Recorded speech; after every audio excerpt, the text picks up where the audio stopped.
கோழி மிளகு போட்டு வறுத்து வச்சிருக்கேன்.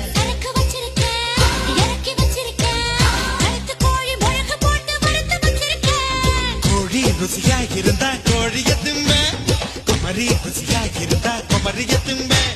மாம்பழ குயிலே